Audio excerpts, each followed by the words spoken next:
welcome to We're Not Wizards. We are the best, but not wizards. Enjoy the show!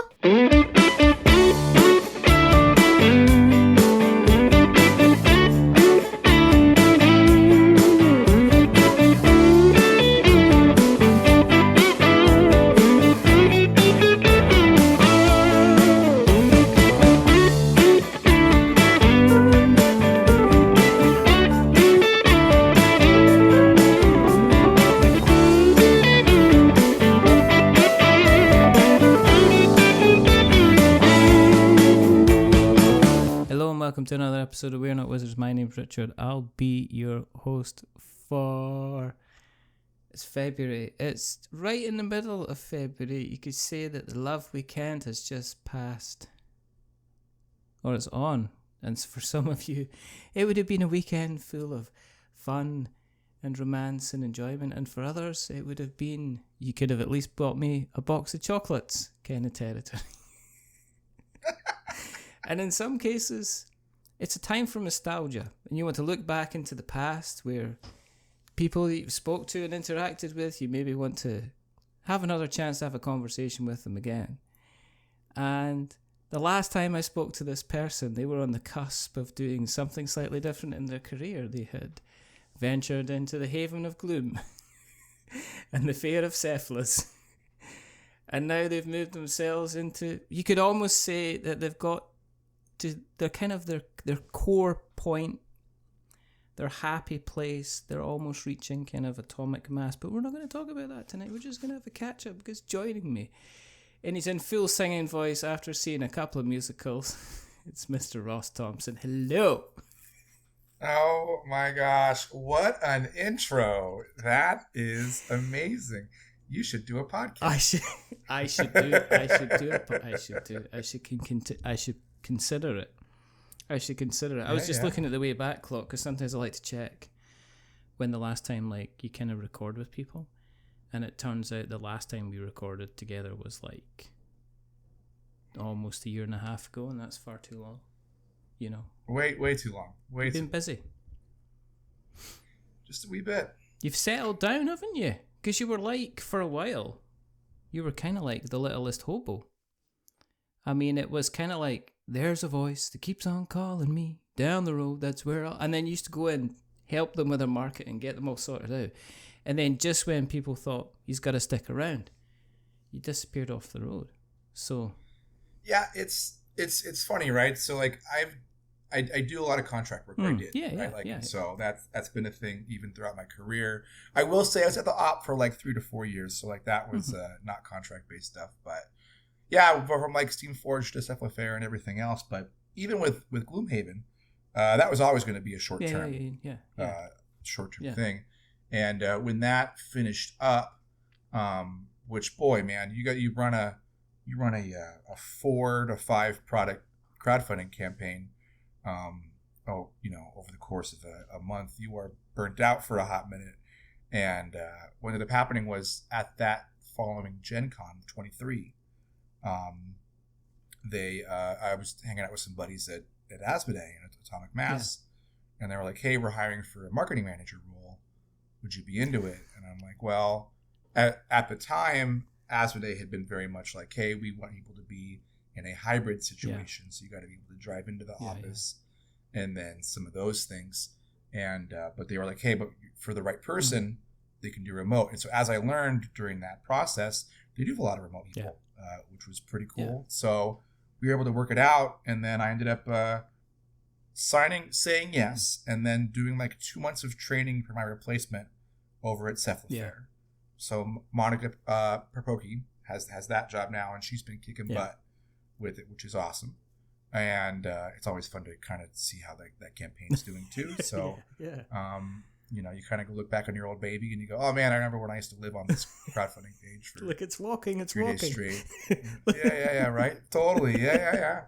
I mean, it's funny because for a lot of campaigns, now we're diverging, but for a lot of campaigns, the way that I've worked with them has been, "Hey, I'll do all the pre-prep, we'll run the campaign, do a little bit of the pledge manager," but for most projects, it's a year and a half to 2 years to see a thing finally go, and when you're really only brought in to do that marketing of the campaign itself. Sometimes you really don't get to see the finality of it. But like with Gloomhaven, though, when I did come on, I came on right when Frosthaven was getting ready to deliver.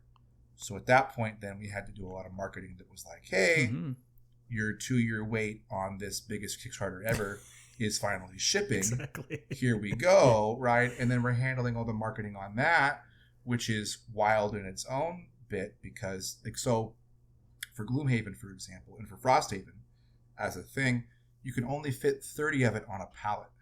That's right? mad to and me. Then, that's absolutely so like, mad to me, you know. So like we'd go to these shows, you know, like just like during that like fall spring period before the Gloomhaven campaign. And it was like, hey, we're gonna go to a show and we'll sell some product. And I'm like, great, like if we ship a pallet and we sell 30 at the MSRP, it'll be a successful show, right? And but we had one show where they got us set up, and our booth placement was great because we were going to be facing the gaming hall, doing all these things. But the way that it was set up was the air wall that split the exhibitor space to the gaming space was closed because they didn't want people wandering in during setup, which totally makes sense. But it only gave us about a 10-foot berth between the wall and our booth. So the guys that were bringing in the pallet, they couldn't bring it in front of the booth. So we were like 6-7 booths away from our gear, which was 30, 25-pound boxes. And it's like, normally you're like, okay, cool, I'm going to go and carry those and move them. But I was like, I don't want to do that. I don't know if you continued that, because I mean you're looking kind of, you know, there's a certain rippage. Is that like your routine? It's from all the armor fighting and stuff. But yeah, I mean, like I work out. That's not all the time. But just like I'm in shape, right? But it's just like I don't really want to like. It's a hefty amount of like, you know, like actual manual labor. Yeah. So I made the convention open up the air wall and then bring the just like, I'm not doing that. I was just imagining you were going to like bring it in trucks, like because they went, we're going to sell like 30 copies, and then somebody went, we might end up taking in 60 or 90 of these because people, and then I could imagine all you see is the trucks turning up, and all you hear is the Coca-Cola song going, the holidays are coming, the Gloomhaven is coming. Oh, for sure. Well, the funniest bit comes down to is that after you sell it to somebody, they're like, well, how am I going to get it home? And I'm like, that is a you problem, my dude.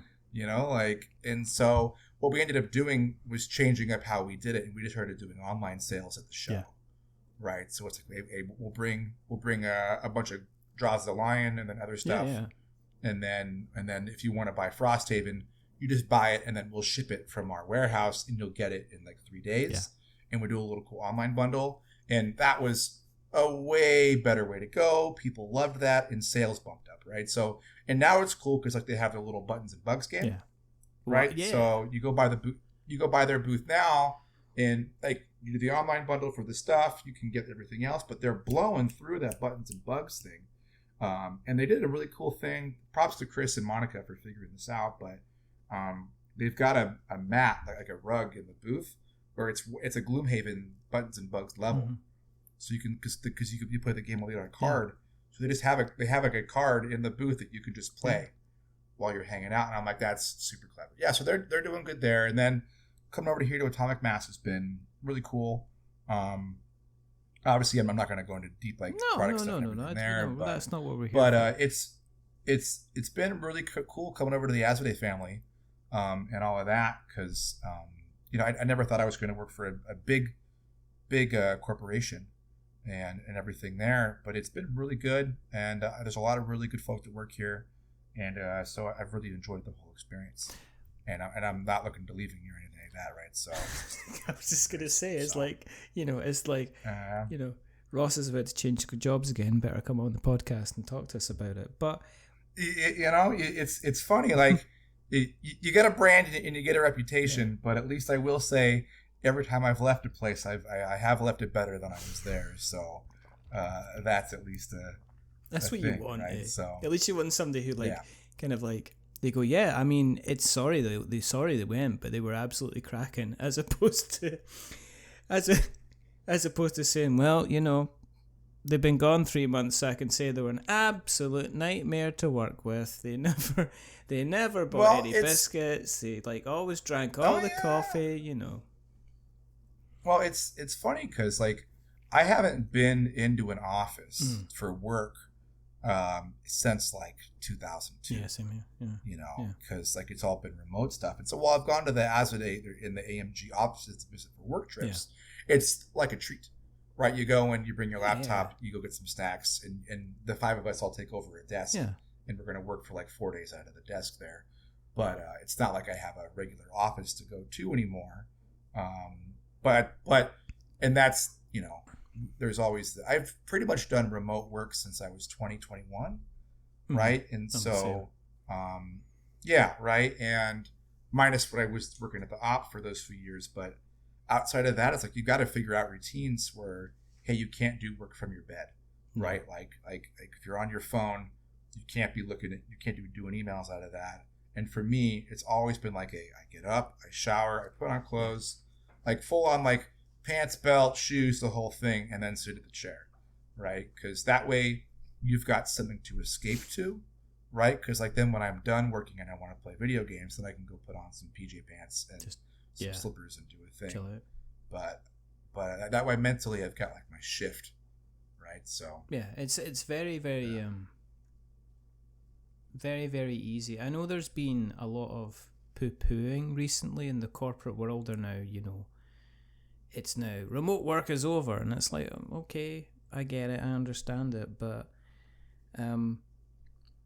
I think that as far as it goes, if you've got the boundaries there and stuff like that, I know people that, well, I personally, you know, you can log in kind of 20 minutes early, get some stuff done, but on the other side of it, sometimes you're logging away kind of 10 minutes early on the other side and stuff like that, as long as you've kind of got the structure there. I don't understand the big push to get everybody back into an office where they're saying it needs to be collaborative. We need to get the best people into the office, and then it's like, okay, by laying down a geographical area, are you not cutting the availability of people who could really seismically change your business just because they've got to be able to get into a car or a plane or a train and get to your office at some point? You know, that just seems a bit strange to me now, you know. So I think there's a mix on this, right?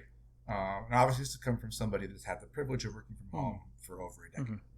But in tabletop games, you do not have the same experience playing a game over Tabletop Simulator that you do playing in person. No, absolutely, yeah. Right? And so I think for certain aspects of certain jobs, being able to be in person. I have this chat with my dad all the time. He's a dentist, right? And he's very much like as much as he can do remote work, right? And so totally. And he's like, look, he's like, I can't have anybody in my office go remote. Yeah. He's like, even my secretary, sorry, Trish would hit me if I said that, but they're his main office manager, right? Like, she needs to be in the office because it's quick to grab the charts, do the thing, and do all that. And he's like, well, that job probably could work from remotely. We would not be able to get as much done in the system that we applied to. Oh, no, absolutely, like, that makes total sense, Dad. But I'm like, but for me, it's like, marketing, great. We can do this remotely. Would there be times where we're going to be better in person? Sure. Like being all around a whiteboard, having some snacks, and like figuring out what we're going to do for these action items would be great, right? And then being able to hop into your office really quick and ask you a question. Now it's like on Teams. I'll shoot you a message, and I'm sure every time I message somebody and go, "Hey, you got a minute?" Like they sigh and go, "Oh crap, what's he going to bring up?" You know, because I think the weirdest thing that we have with remote work, that's a neat thing, is like I'm in a lot of meetings throughout the day, right? So my brain is in meeting mode.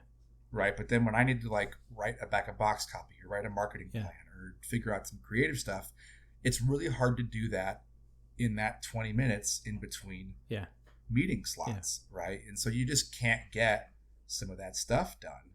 And like the science of blocking out time to get work done during the workday and everything else, it's interesting, right? So, but for tabletop games, for example, right? Like running the jobs group with Jessica, right? Like we get a lot of different jobs in there, and people are like, oh my gosh, I wish it was remote. I wish it was this. And I don't begrudge any company that wants to have people in office because it allows you to make your culture for what you want. Yeah. Right. But also, if you're going to have somebody move, you got to be able to cover relocation. You got to be able to cover some of these things. And then you got to have the flexibility to be like, great, if you're going to come in the office, we would like to start around these times, but you can leave around these times, right? And as long as you're not doing like a hard 9 to 5, because especially in the creative field, that's not really a thing anymore, right? It's got to be more project based. Hey, you got to get this done. You got to get this done, sort of stuff. Because I think it's the shift. Like we're not factory workers here, right? Like we're not. I'm gonna make X number of things per day. That's gonna be my job.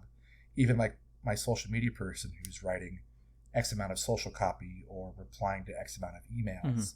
Like that's not a thing.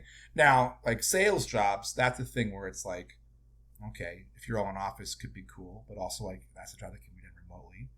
But at the same time, the person doing the warehouse, that's got to be an in-person job because they've got to be able to do it. They've got to go and pack the things and do all that. And I hope we never get to a point where all robots are doing that either, because that's a scary thing. You know, I like having people that can do things. So, I mean, you brought up AI.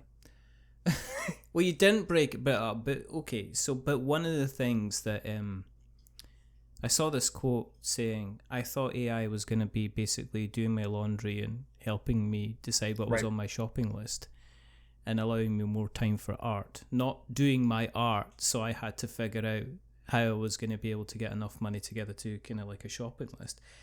In terms of marketing, because my job is primarily to dealing with Amazon, and Amazon is pushing the kind of the machine learning stuff. So 9 times out of 10, if you ask for support in Amazon, you will get what appears to be a person, but isn't actually a person, because it is just somebody that's they've typed basically a question into, I believe, Amazon's internal AI unit and come back with a set answer that they then kind of copy and paste.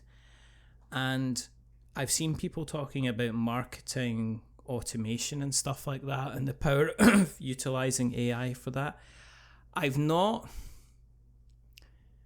seen, and I've mucked about with chat GPT and things like that, but I've yet to see marketing copy coming from AI that appears to be kind of have the human touch to it. It misses that extra little bit of kind of experience and stuff. I don't know what it is. So, but on that, right, and here's where that breakdown comes to is, what are you trying to achieve with the marketing that you're doing? Yeah. Right? Like I was on LinkedIn yesterday and I saw a ad for a program that's doing AI video and AI copywriting for your marketing stuff. Yeah. Right? And I watched the video with it, and the video is obviously all made by AI. It's got that weird people always smiling and doing things, but there was a shot in it where it was all these people working in an office, and they were like turning to the camera, but you look down and they're all in high heels, and you're like, okay, like that AI flubbed that one, right? And then some of these things there, and it's just like, here's an ad promoting AI with AI that sucks, right? And so what you're going to see is like companies like Coca-Cola, right? Or some big corporation like that. And they're going to plug in all their assets into this thing. And then they're going to be like, hey, make me some ads. Yeah. But the thing is, they're all going to have that weird filter. And it's all going to have that certain look where you're right. It doesn't have that human touch to it. So like when you're writing copy, there's already tabletop game companies now out there that I'm seeing that are using AI to write their stuff. And it all looks that same. Because right now, if you are doing an exact copy out of ChatGPT, it's going to have its little cover sentence. Yes. It'll have like 3 to 4 little bullet point things with like an emoji. It'll have a little text on it, and then it'll have some final call to action wrap up on it.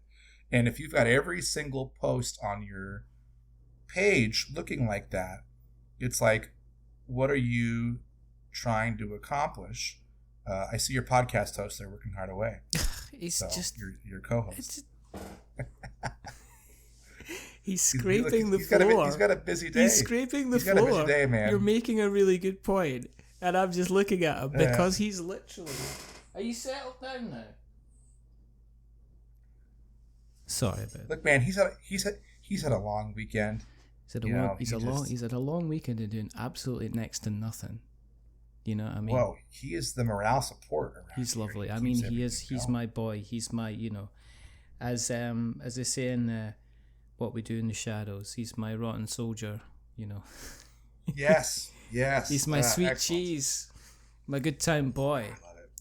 But yeah, so but on that, right? So back to the AI bit, right? So if you get these companies that are just calling it a day, what are you trying to actually achieve, right? So I was doing some consulting for a crowdfunding campaign a little bit ago, and we had built out, hey, we're going to do digital ads on Meta for these things, and we were going to do them during different beats of the campaign. So we were going to have like 4 major touchdown points where the text was going to change, and I sent them over messaging documents. I sent them over like the beats we want to hit and kind of the brief for the graphics we want to have. And they sent over this big Excel sheet for me to approve all the text. And I noticed that all the text was like the same style, and then it had used exact lines out of my messaging, which messaging part, fine. Yeah. But I went and pulled it up, and it was like, oh, they literally just plugged my messaging document into ChatGPT, and then they sent it over, and I was like, hey, like, why am I being sent this, right? Yeah. And they're like, oh, well, we want you to approve it. And I'm like, no, hold on. Like, why would you send me this? Yeah. And they're like, oh. And then one of the other guys goes, we have too many clients right now. We don't have time. And I'm like, great. What we're going to do is we're now going to set 30 minutes more on our next call. Yeah. And we're just going to write copy together. Yeah. And they're like, really? And I'm like, because that's how long it's going to take. Yeah. And if we're going to spend X amount of money on these ads, let's actually figure out what we want to say. Because if we're just going to say generic slop with this, I'd rather just have us say the name of the game, the call to action, leave it under 20 words and call it a day, versus trying to be like this extra over-explaining, flourishy thing that isn't like, what's that achieving, right? So at that point, the just seeing it on the scroll and the image is going to be more impactful than the copy that you're writing, and you're spending more time putting the messaging document into ChatGPT and pulling it out, because then you have no understanding of what we're actually trying to do with this, right? Like, are you trying to create awareness? Are you trying to get education? Like, what's the goal? So I think that kind of comes down to like a lot of this, and there's a lot of thought leaders and whatever crap on LinkedIn, people talking about how to use AI. I love them. Or not. They're my favorite. I just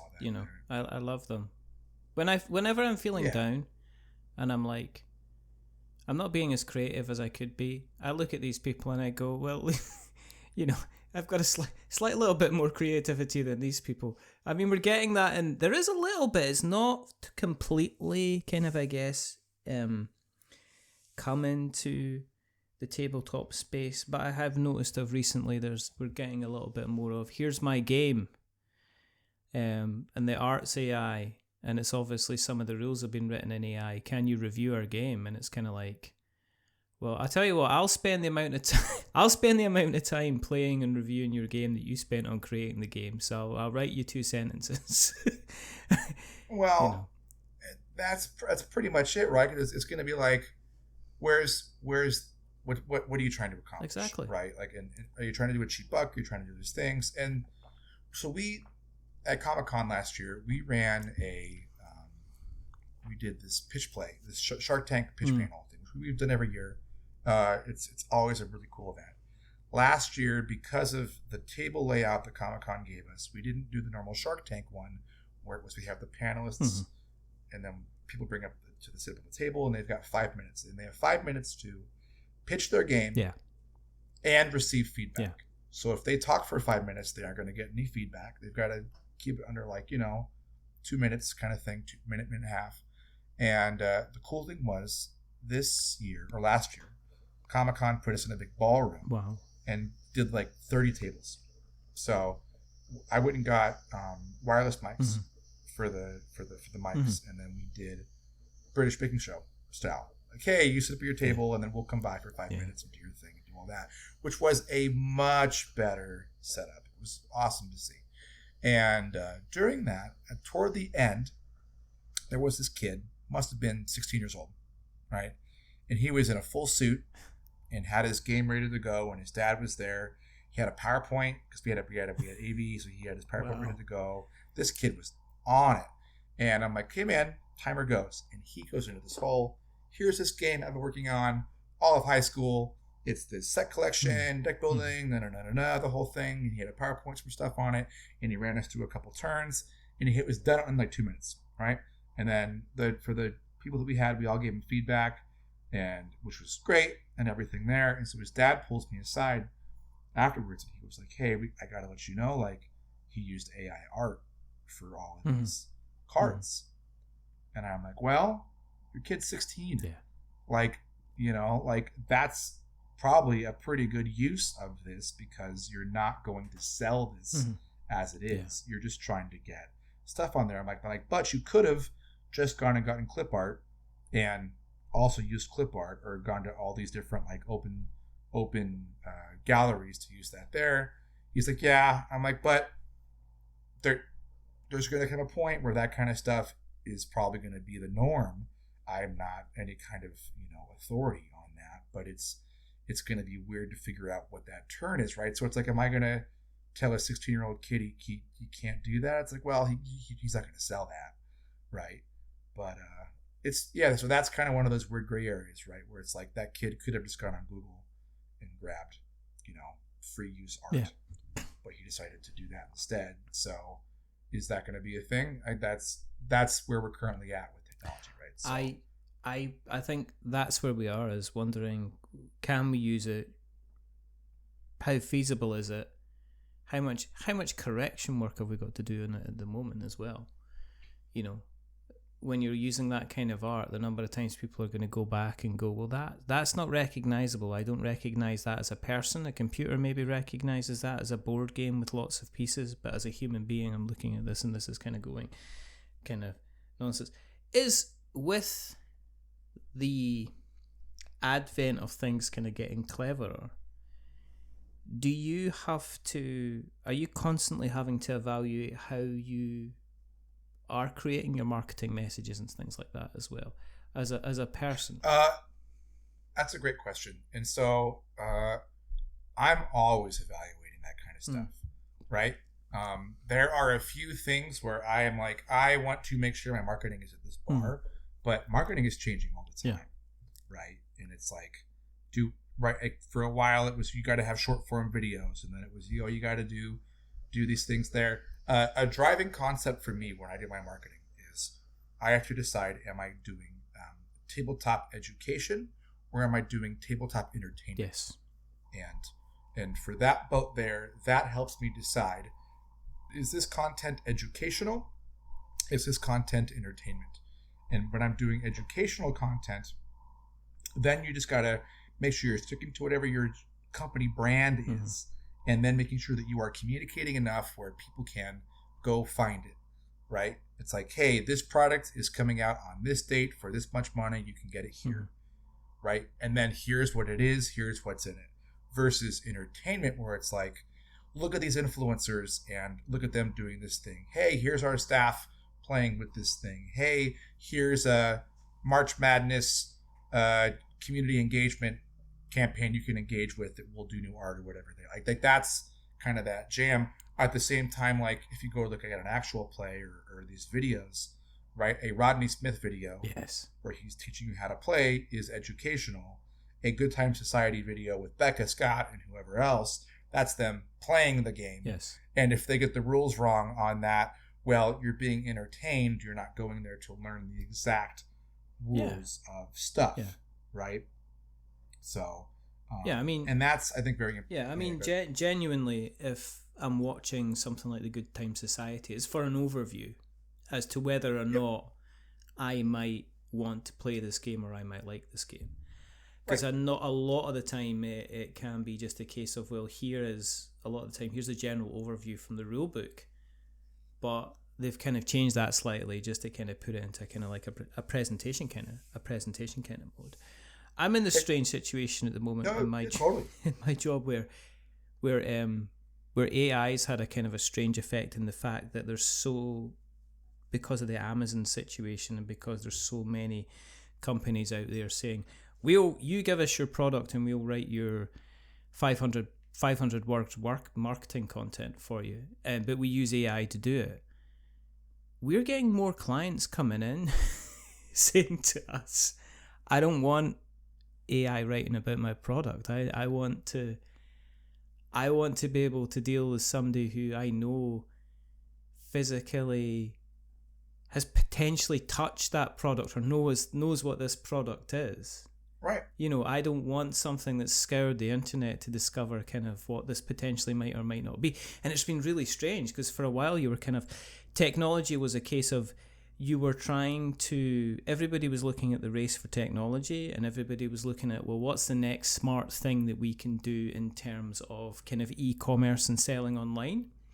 As in, can we make sure that if we sell a product that we can press a button and it goes on our Shopify store and it goes on eBay and it goes on Amazon and it goes on TikTok and it goes on Facebook? And that kind of technology has reached a point where you can't do anything more with that. There's not really much you can do anything more with that. So now people are looking at AIs as the panacea to say, well, what we can do is we can use AI to create all of your marketing copy, run your campaigns and stuff like that. And people are like, yeah, but are they going to have like 7 fingers and melting faces kind of thing? You know, right. Like you go back with the picture of everybody in the office with the kind of like high heels. So we're getting people, and if I say to them, look, I'm just making you aware that we don't ship out any of our work. It doesn't go outside of the UK, and secondly, we're not using kind of AI to kind of enhance anything. They're like, we're a sign. Well, and that's pretty much it now, because like I think everybody was so caught up in the hype of it all. Oh my gosh, AI can do these things. But then once you see what it can do, you're like, oh, it's all slop. Like it's just generated slop, right? And there's a reason we pay for expertise, right?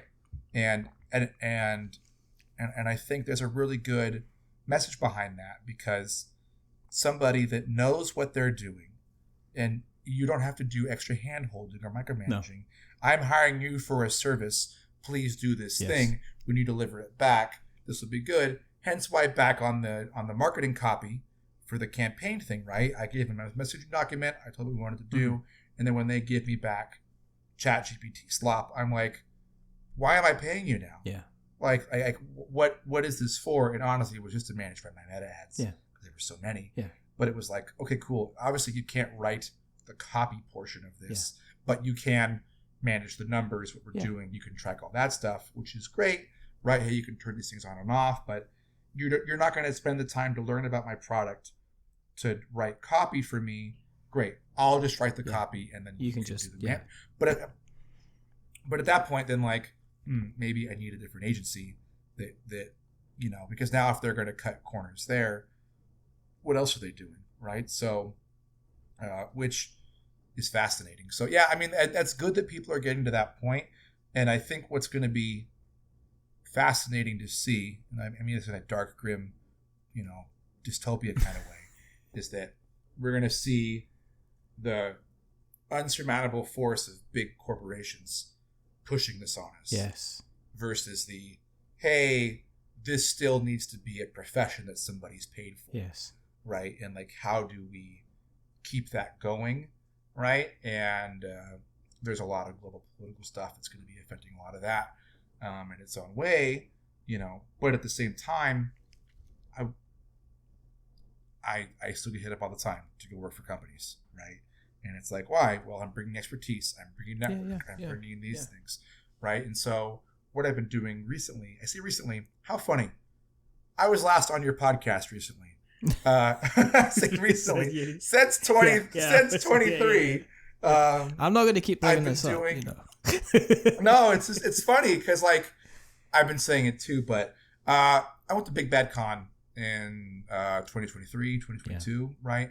And after that, I've done more formalized mentorship calls and more helping out with marketing or business tabletop stuff, right? And like, hey, I can be available.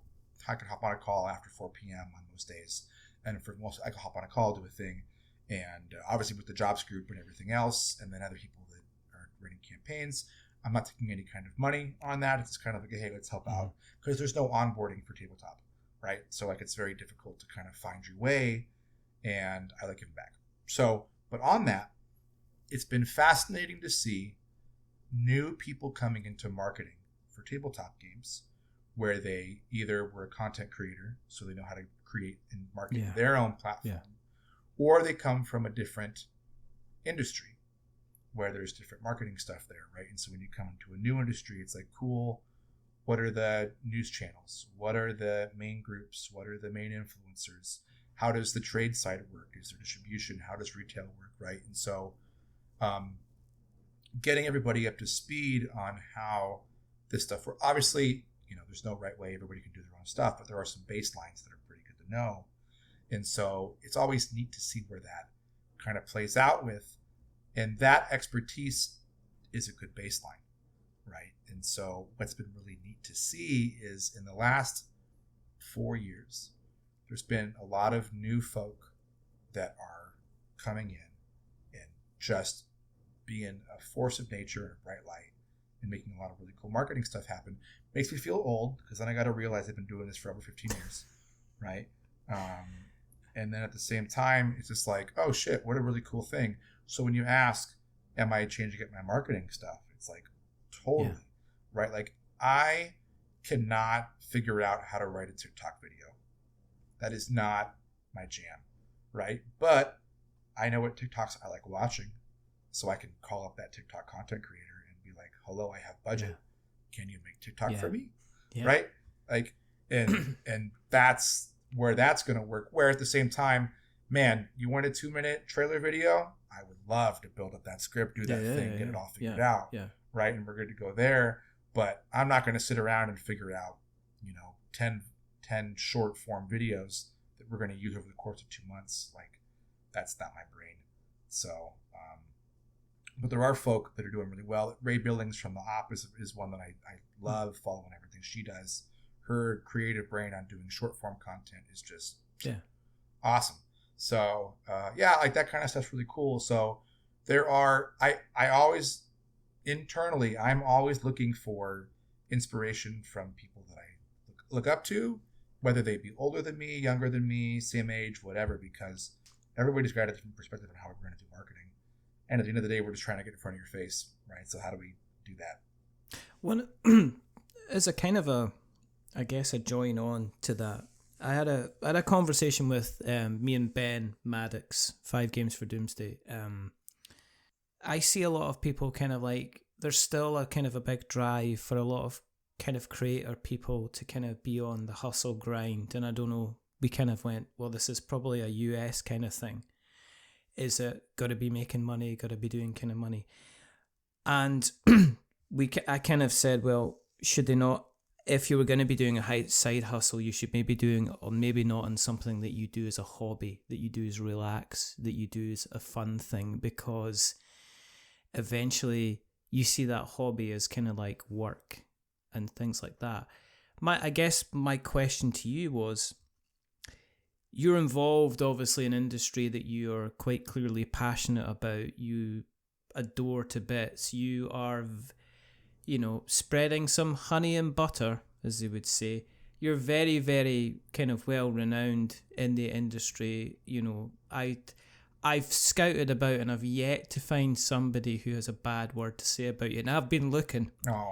I've been looking. It's like from the LinkedIn groups to kind of like the job group, the work that the stuff you do with like Jess Fisher and stuff like that.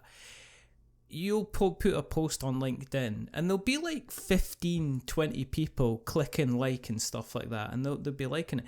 But have you ever thought, and as you're saying, well, I'm getting old, I've been doing this for 15 years, but have you thought of like if maybe the kind of the right marketing role kind of came around that wasn't in the board gaming space, are you like, well, I would get paid for it and I've got the skills?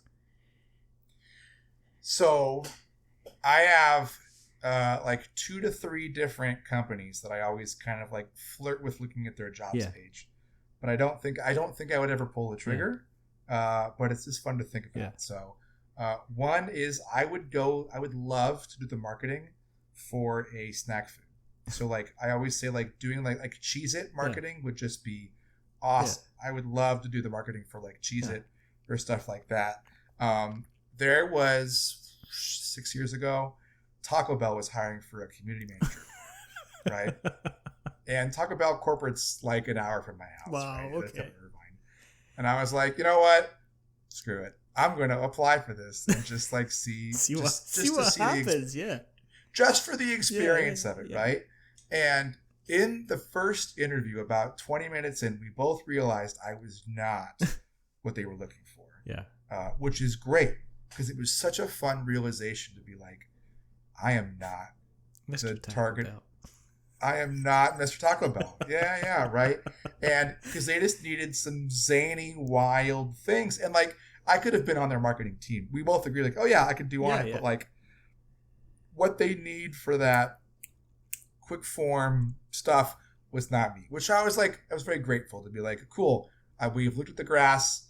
It is not as green as I thought it would be. We're all good, right? But so doing that.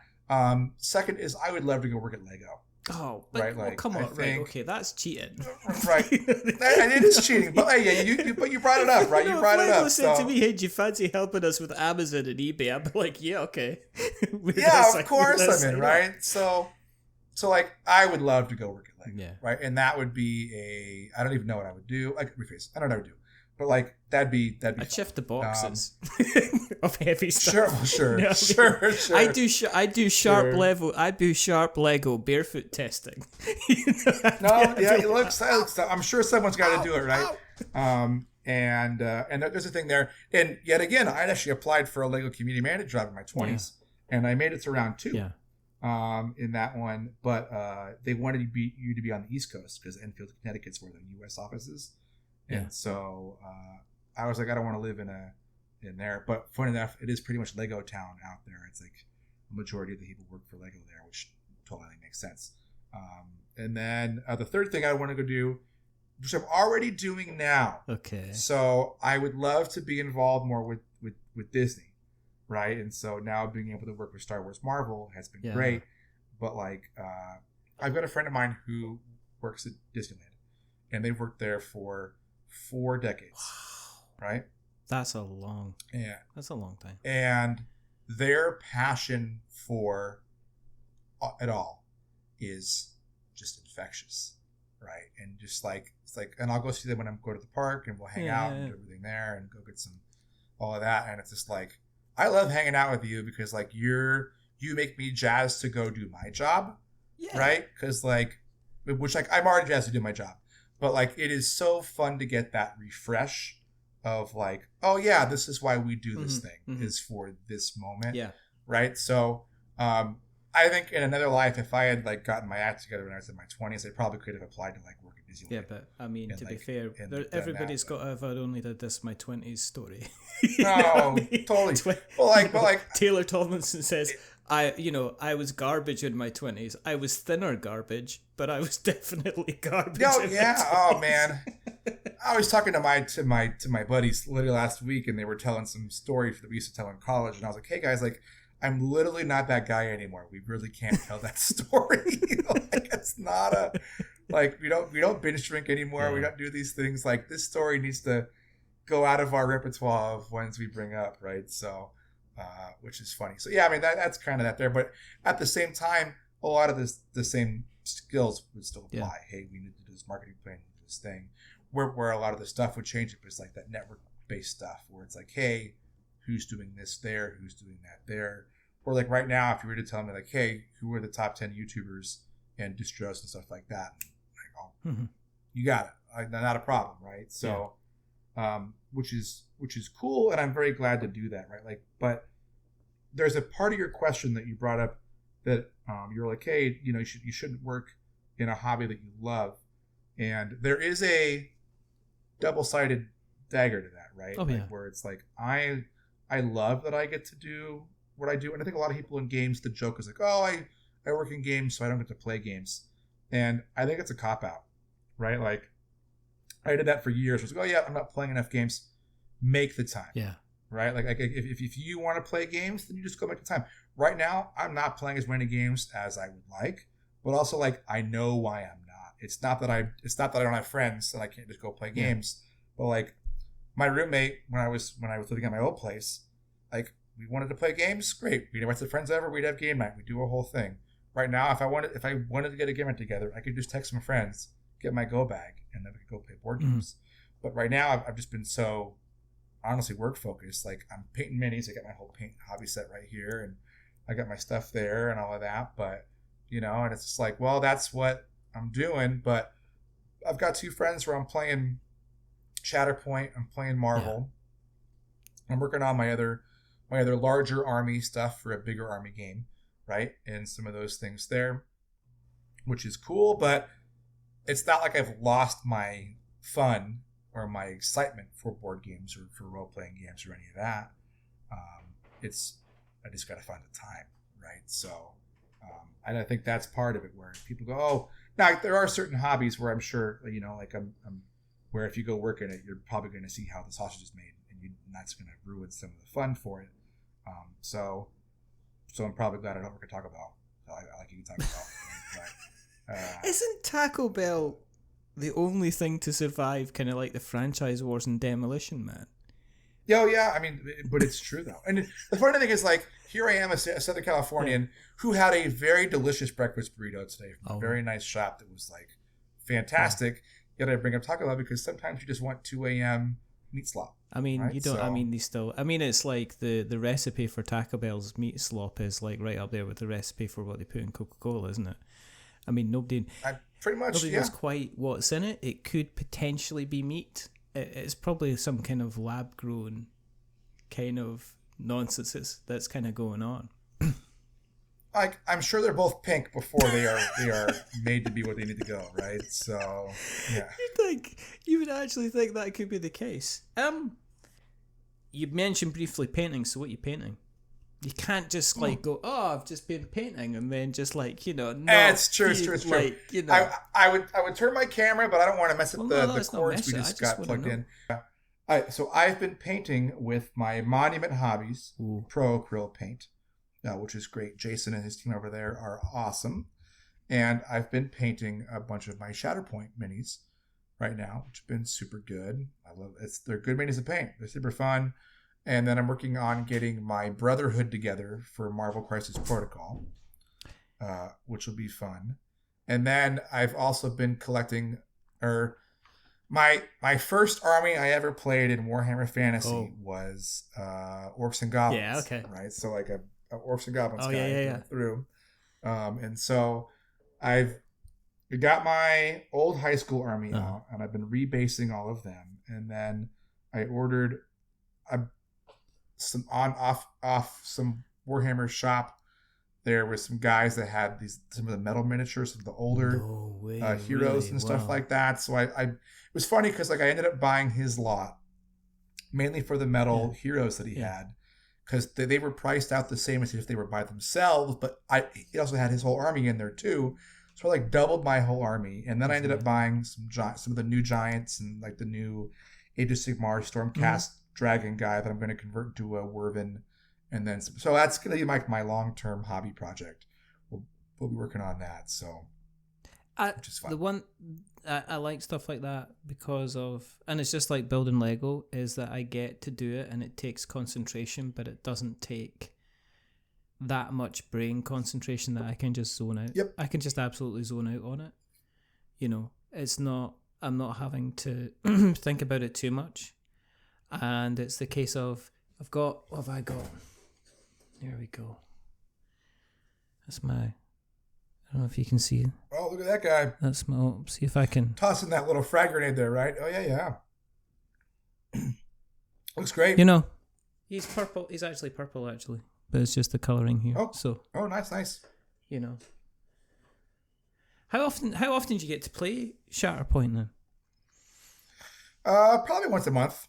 I could probably play more, but I don't poke my buddy enough to do that. So, it's just fine. It must be kind of cool though, kind of like being able to say, right, okay, I know this is going to be coming up, and I know this is going to be doing this for the game, and I can't wait, and kind of like be always going, yes, we're going to get this levels of excitement, and it must be. I take it you must be meeting kind of fans and regular players on a regular basis in all the different kind of cons that you're doing.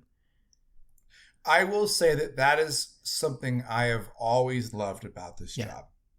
From when I used to work at Privately Press to Cool Mini or Not to Ceph Affair, Steam Forged, and now here is what a treat it is to get to meet all the people in the space that do that. Yeah. Especially as somebody that, like, I got my start running tournaments around the Southwest and then running a convention. So, like, I've been there and done that. And it's always like that crossing the veil over to publisher is a thing, but you still always keep that. Well, when I first got started, here's this thing. So, like, I have people that I talk to that run tournaments in the UK, that run tournaments in Australia, that run tournaments in this. They run a convention there that I've been talking to since, a decade ago, right? And they're still doing some stuff there and everything there. So, like, I'll get messages now where it's like, hey, Ross, I'm going to run a tournament for this thing. Can I get some promo cards? Can I get some stuff? Right. And that's the kind of thing where it's like, I love that you're still doing that, man. Like, hey, how are the kids? What's going on? Let me get those cards in the mail before we get out of problem. Right. And that is great. And where it gets really, where I personally have to make sure I am doing is I don't get complacent. I have to stay vigilant with recognizing that there are new people always coming into the space to do things. Right. And so, like, we've got a couple new podcasts that are running tournaments for some of our games at different conventions, right? And they're still up and coming. They're not the top podcasts doing things or whatever, but they're covering our stuff in a cool, fun way. They're running some big tournaments at some of these conventions, and these guys love what we do, right? And I'm like, I want to support them and do all that, right? And it's like, of course, like for work, I want to support them because they're running our games and doing our stuff, but also just as peers in the space, right? Like they should be respected and doing all that. And then it's cool because we're like, great, I get to make new friendships now and forge new relationships with people that are doing this. And now this game that we make, that will be their intro into this thing. And will they keep playing this game in 5 years or 10 years or doing all of that? We'll see, right? Because obviously some games have longer constitution than others, right? And they stay around. So, but it's just neat because, like, sometimes things fade off or they go away or they go in waves, but that's just like a lot of these things are powered by champions, and sometimes those champions have life things that happen and they fall off or they pass off the torch or they just keep doing it because their family situation. Like, I've got some buddies and they're like, his wife and kids know that on Mondays he runs a league and then goes to a con every 3 months. Right. And that's just his thing, That's what he does. That's what he does. Right. And it's like, look, he's got loving kids. He's got a great wife and he's got really cool hobbies. What more could you ask for? Right. So why wouldn't I want to support that and do all that? And I truly love that. There are some buddies of mine, Tony Crawford. I'm calling you out on this podcast. Right, Tony. At Gen Con forever ago, he had his bachelor party, and it was when the Colts game was the same night as Gen Con on Saturday. Right. So in Indianapolis, you got full pack Gen Con, and you got stadiums still going on with that. And so we're hanging out at the Claudia, an Irish bar. Cheers to you, Claudia, because you're not there anymore. And we're hanging out outside on the patio area, and he hops the fence to come hang out with us. And there's a cop right there. that stops him, and he's like, I have a photo of the moment of him like half over the fence and the cop talking to him, right? And this must have been 10 years ago, right? But every year on his birthday, on Facebook Memories, that photo pops up, right? Oh, that's amazing. We always share and we always talk about it and do a whole thing. But we all met because we were all just part of the War Machine community. And we're either running the tournaments or playing the thing and doing all of that. And we only really would have met because we met at these conventions doing this stuff, right? And it's just like, that's really cool. Yeah, also that photo's hilarious, but like, it's just one of those things. Did he get away with it though? I mean, did he just get the cop was just like, you shouldn't do that, sir. And we're like, oh, it's his bachelor party, officer. We didn't, you know. And he's like, oh, okay, well, you're nerds kind of thing. It's great. That must be the strangest thing though. You're breaking out of like one of the biggest football games going on to try and get into a nerd convention. It's like, how nerdy do you have to be doing that? Well, and that's one of these things where it's like, Gen Con, for example, is a prime example of Indianapolis really just here, I'm going to share a screen for a hot minute. We're not going to share it on the thing. Here we go. It's amusing. See if this is going to work.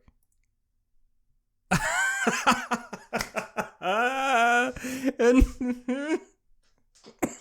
right, for the it's not even a big fence. There it is. I didn't think it was going to be the biggest. You realize that has to be the cover art for the episode.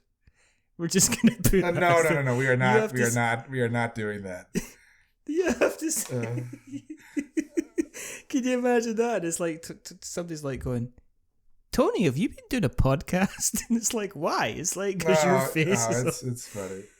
Oh, that's amazing. No, we're good. But right. Well, so like, I mean, think about it. Gen Con just signed 5 more years in Indianapolis, right? That's and weird, so they're doing that, and there's been times where they've had the biggest motorcycle convention meeting in Indianapolis. They've had a Colts game going on. They've had One Direction playing, and then Gen Con all in the same weekend.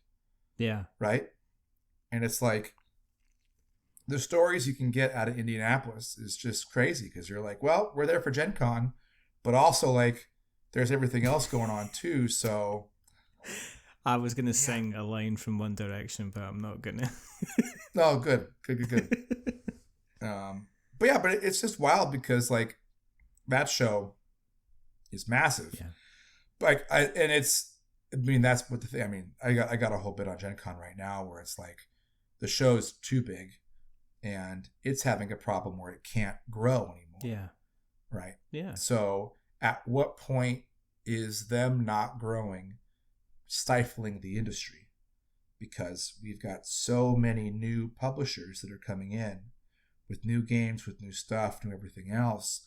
And now if they can't get a booth or they can't go to the show, how are we able to see what's new?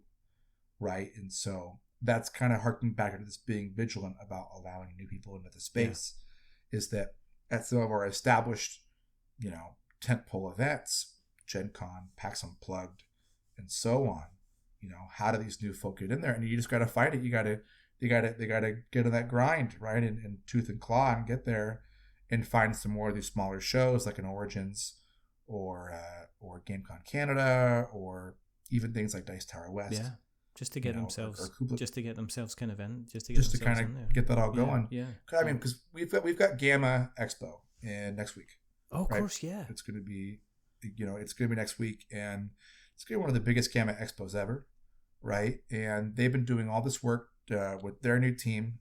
Props to the whole new Gamma team, doing more programming, doing more stuff. So we're going to see a bunch more panels for creators and publishers, and then a lot of panels for retailers and everything else too. And then they've opened up, so there's going to be a lot more at the show, which is really cool because I think Gamma Expo is one of the best shows in the space. Because like if you were to go, Richard, you could essentially bring a little one sheet in your little PDF or some business cards and go meet every single publisher you want to. Yeah. Right. And it's in a B2B environment. So you're not going to, at a Gen Con, it's going to be difficult for you to get time with a marketing person at a show because they're working on sales, working on consumer press, working on these things. Yeah, no, absolutely. Yeah. Where at Gamma Expo, you can look at the whole exhibitor list and go, hey, there's like 30 publishers here I'd like to go meet and know better, right? And you could walk by the booth and be like, hey, you got 5 minutes? I run a podcast or do this thing, and they're going to be like, yeah, totally. Let's chat. I think it's interesting that Gamma approaches it that way, and I think sometimes that kind of approach surprises a lot of newer kind of content creators into the place, because they're used to kind of like going to Gen Con and applying for press passes, or the, you know, Dice Tower or wherever, and going like, okay, I've applied, and they've said yes, and then it's like they go to apply for Gamma, and Gamma's like, well, okay, well, you need to apply for an official media pass, and I believe some people, you need, depending on what you do, you need to pay some money for that and stuff like that. And it's like, because you're getting this professional access, it's not just they're kind of getting you a favor, you know. That's exactly it. Oh yeah. I mean, and I think that's the difference, where people need to realize that there's being part of a trade organization, right? Versus just doing I have my press pass for PAX. Awesome, cool. You're going to get your media pass and do your whole thing. But if you join Gamma as the trade organization, there's zero onboarding. They are not good at holding your hand through that process. But once you join, you get a membership directory, so you get emails for every single thing. And then you get to go to this Gamma Expo, which is pretty much trying to be this tabletop GDC kind of thing. But really, it's, you know, there's many people go to that show for different reasons. You're a retailer, you're going to learn about publishers and the new products coming out. I'm a publisher, I'm going primarily to show off all my product to retailers so they can know what's coming out for the year. And then I'm going as me so I can do panels on marketing, or panels on job fair stuff, or panels on those kind of things there. And then I got a lot of meetings with like distributors and other creators. So it's just a good one. And I think the weirdest part about it is it's that, well, what are you paying for? What do you get out of it? What should Gamma be providing me? What's the level of service? You know, and I think everyone has a general level of, it's like the government, like we all have an acceptable amount of complaints we should be able to give. Hey, the government should be providing this, so and so, all that, without getting into modern politics on stuff. But for Gamma, same kind of thing. Hey, what services should they be providing? What kind of stuff should they be doing? Right. And for me, at a core level, the base amount of money you pay, you get access to a membership directory, which provides you access to all these publishers. And that's huge, especially in a time where people are posting up on Twitter and shooting their shot, hoping to get picked up by a publisher. But that takes the right person at a publishing company to see your post at the right time. Yeah, exactly. There's so many things there where it's like, instead, you should just be building out your professional deck, emailing those publishers and being like, hey, I do a podcast, I do a YouTube, I do shorts, I do this, I'll be at these shows, let's work together, that kind of stuff there. And vice versa, the publishers should be using that press list to go work, to go find new content creators and do new things, right? So it's not just a, hey, you're working with the same 5-6 channels again. You need to be constantly pushing to find new channels, because at a certain point, and here's the kicker on the whole thing, if you've been working with the same 5 to 10 board game channels for the last 3 years, all those channels are going to the same audience. So you need to refresh who you're working with, because they've now combined all their shit together. So, when you coming over to the UK then? I'll be over in the UK for UK Games Expo. So that'll be super fun. I'll be over in May for that. Wow. And then, I think I'll be there for like a week, I think. So, should be cool. Are you visiting the sites as well? Are you going to be trying to do a bit of touristy stuff, or is it going to be total kind of up to your eyes? I would love to do that, but that is not going to be for this trip. So everyone's always like, Ross, you got to go see these things when you travel. And I was like, yeah, that'd be really cool if I was traveling for fun, right? Yeah, that's what they do. I need to spend half an hour at UK Games Expo, then I can do whatever I want. Because I'm in the Yeah, hobby that's industry, totally- so I'm just going to be wandering about doing whatever I want. I've got these 2 meetings to do, and then I'm free. We're going to London to visit the king. It's what we're doing. Yeah. No, yeah, it's I'm gonna be going to France this year to visit the Asmodee HQ. Wow. And like my one hope is that I can find a day for Disneyland Paris. I think that'd be really cool if we could do that. So Are you gonna we'll see. You're gonna see if you can check out the kind of the Star Wars thing, kind of in Disneyland. Oh, I mean, like, I go to Disneyland once a month. So like, if I can squeeze Is a that the one a new that's park in, got that'd the be Falcon cool. in it? Then the actual Millennium Falcon. Yep. Is it? Yeah. I mean that, like, my little Chewbacca Life Day popcorn holder up there is it's pretty good.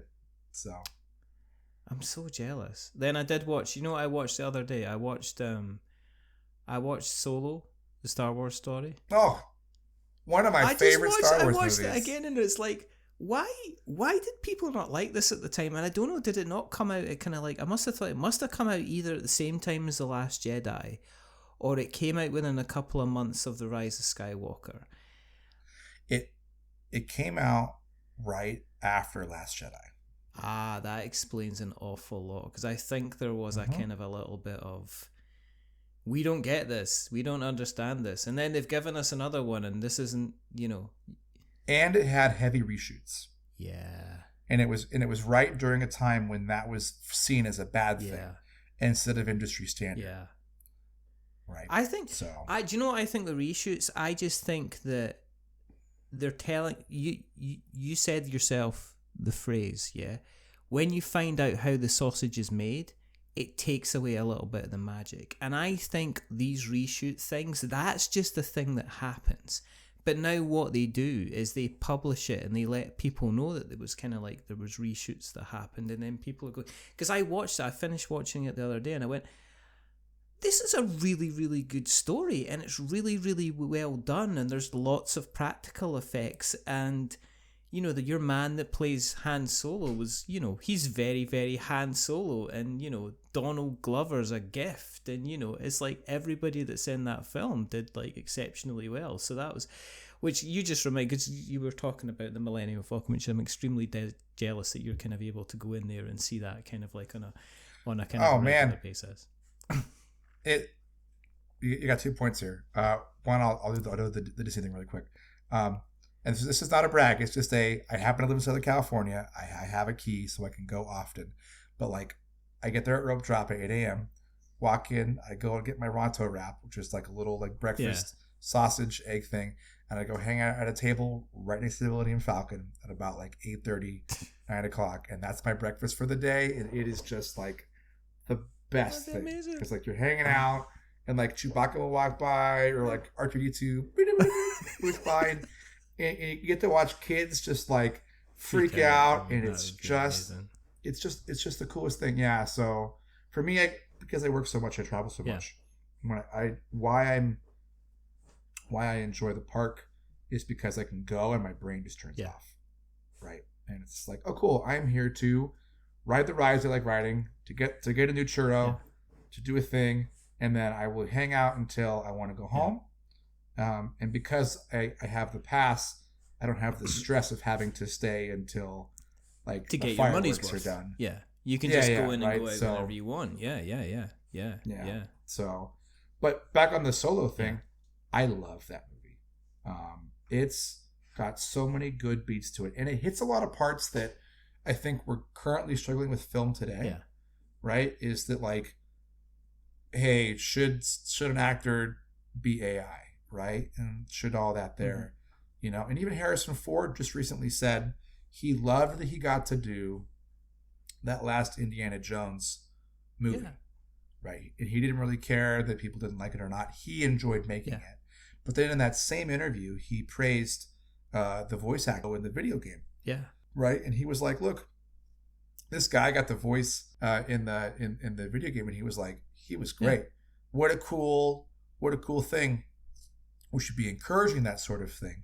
Right? So when you look at the Han Solo movie, like, it's, you've got it. And it's, I think I got to be careful on how I talk about Star Wars fans since I sell Star Wars, but I think one of the things that is difficult when dealing with a fandom that many people have grown up with is that you've got to be able to understand that many people have a different emotion and moment they have tied to that fandom. Absolutely, yeah.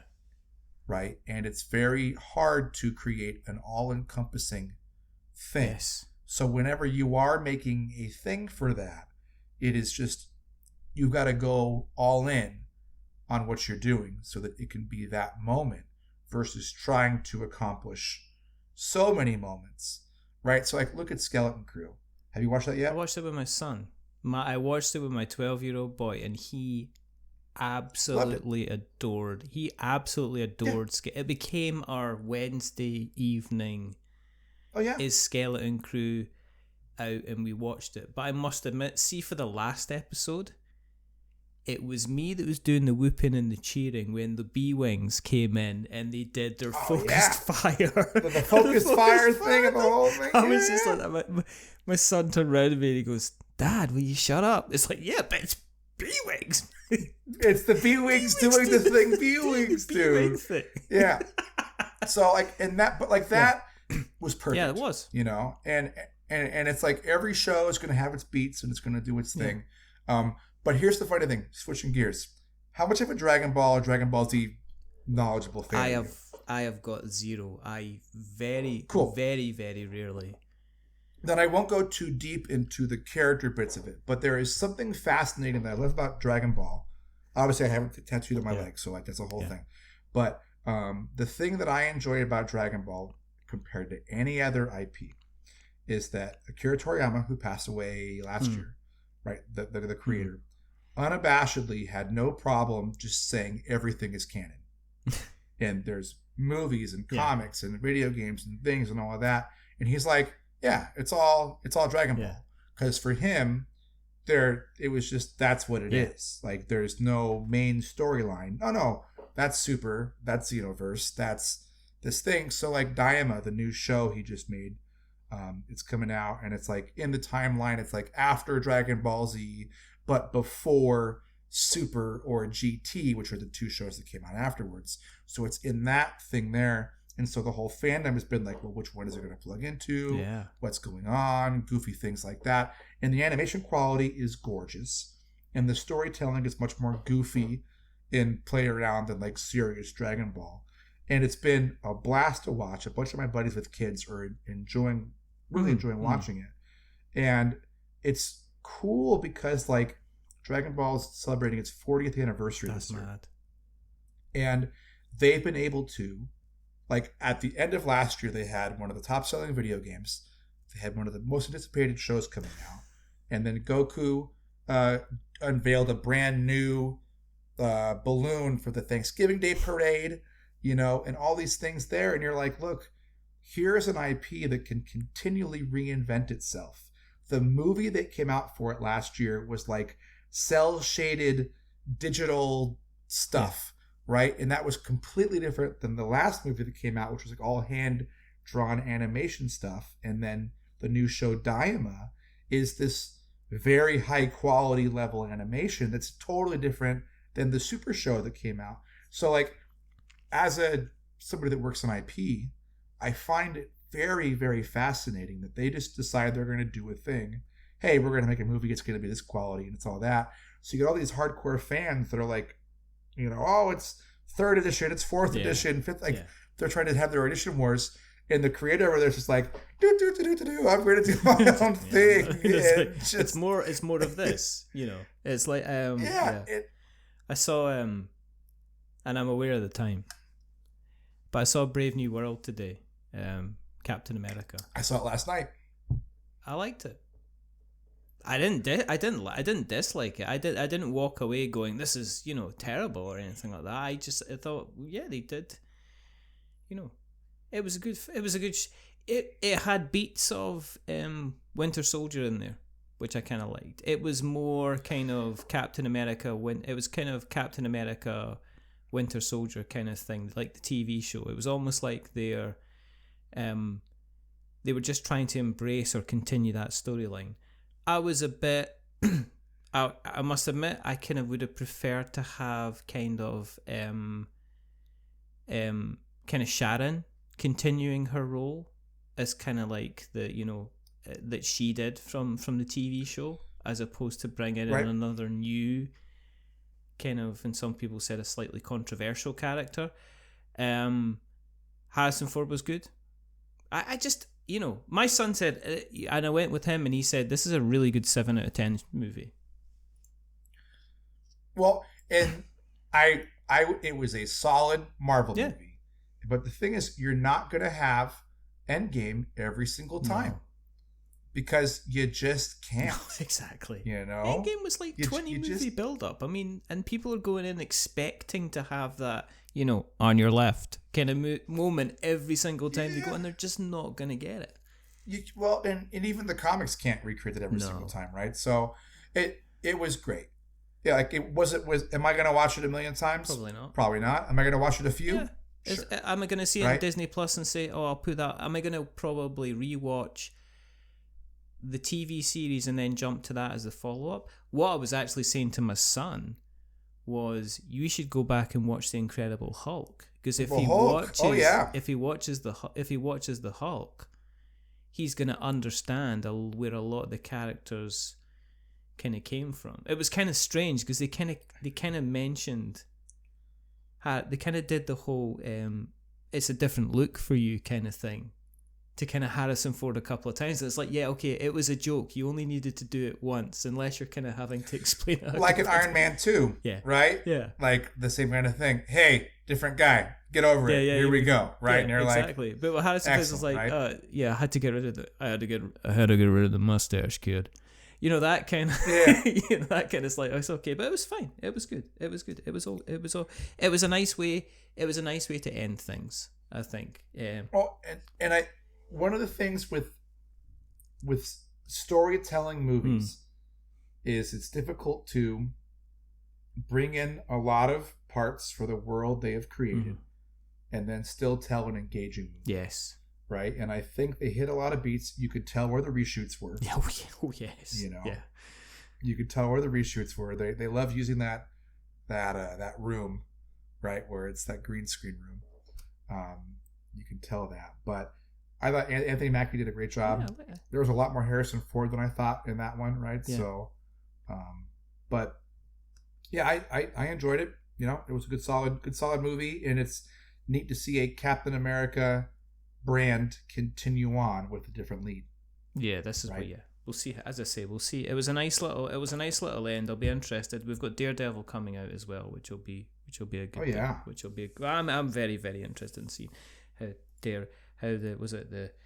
Daredevil comes in. But anyway, we have to. I could keep talking and talking and talking. You're like, I'm busy, but let's not make it so long. Next time. If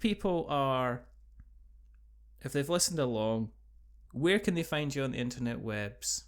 Great question. I would say find me on Blue Sky. Yeah. I'm on Blue Sky as, what's my profile name on there? Ross Thompson. So you can find me on Blue Sky. And then I'm on LinkedIn. I am on Instagram and Twitter, but on Blue Sky, I'm on Ross Thompson. And then for LinkedIn, you can find me there too. Cool. And I'm as Russ Thompson on there. I think that's the two best ones.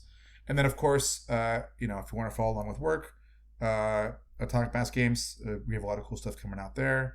And then if you are looking for jobs in the gaming industry, please go check out the Tabletop Game Jobs group that I run with Jessica Fisher. Do that. That's on Facebook. And we post jobs pretty much daily in there across the space. Yeah. So, which is pretty good. It's good to see it. It's kind of like become a regular. Jobs are out there, and it just shows what's happening in the industry, which is a good thing. More jobs means good stuff, which is, I agree. Which is what we're looking for.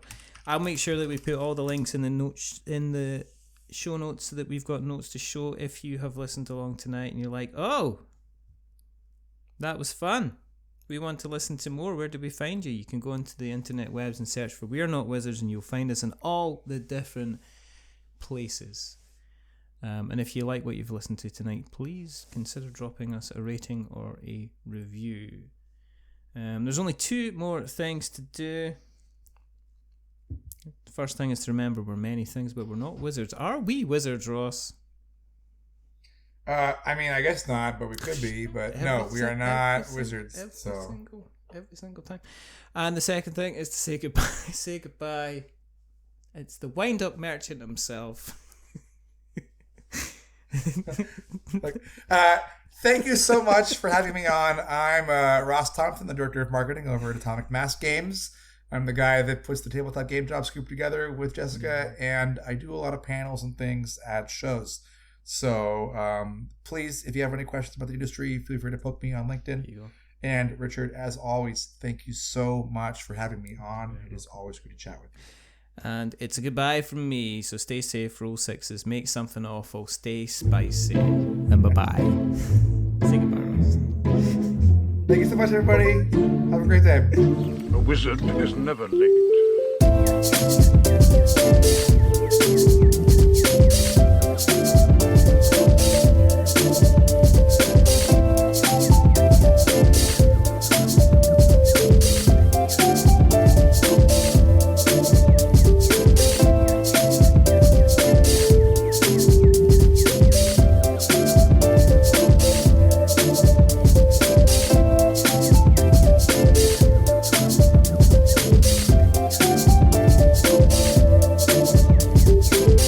Nor is he early.